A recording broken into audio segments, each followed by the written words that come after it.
mga bro. Ito ngayon sa ito ang sniper 150. Okay, katong nagkuhanta Northern Mindanao loop is sa first day namatay ato ang motor kay nagpalya ato ang Detatec Super Vans because maybe nalobat ako ang kuan battery kay wala pud ni siya gamit solid kaya gina ninyo no na may mga sniper tapos naka-ECU mo like kuan Detatec kailangan giday naamoy kuan voltmeter para ma-check niya ang battery if good pa. So nahitabo ni back ko sa stock, back to stock ko mga brother. So at least ganito nanitabang na to. Shout out ni Jmar sa yung shop kung sa yung mga kauban sa Golden Sniper. Okay, so check out.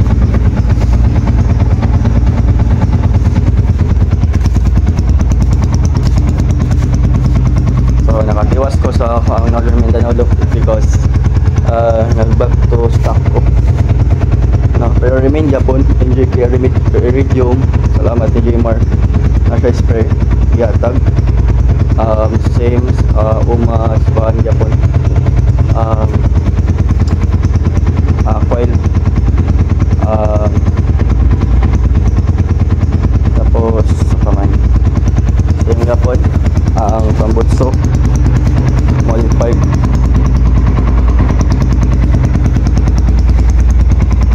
ang Detatec lang kitang so ato isuyan siya taod karon para ma-check na to kaya na ngayon tag-advise sa Dyno Jensen.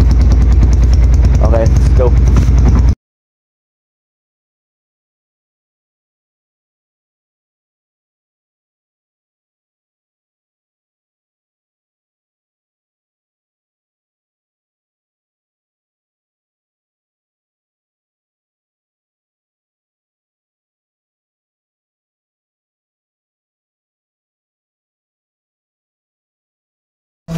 So yo mga bra,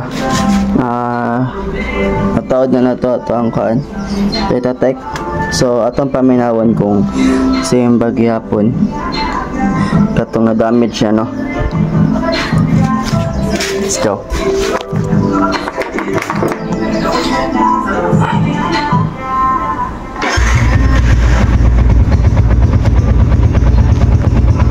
Tanawon ako kay naayapon yung damage kay langas kapon iyang kuan ngayong speedometer DDRPM niya.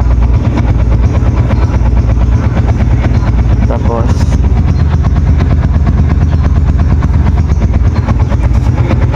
so ato kontak ko ng Dyno Jensen para may bawaan ta kung sa gid siya.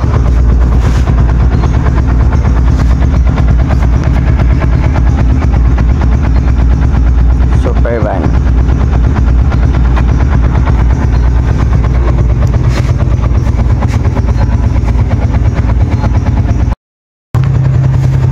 So yo, the mga bra. Ito na yung ECU. Tapos gumagana na ulit. Pero sa tingin ko need talaga ito i-tune again.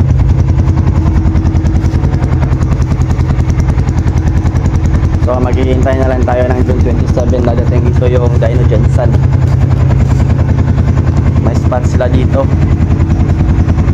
So yeah, at least gumagana di yung masasayang sana natin yung pagod pagpunta ng Jensen. Tapos yung yung gastos.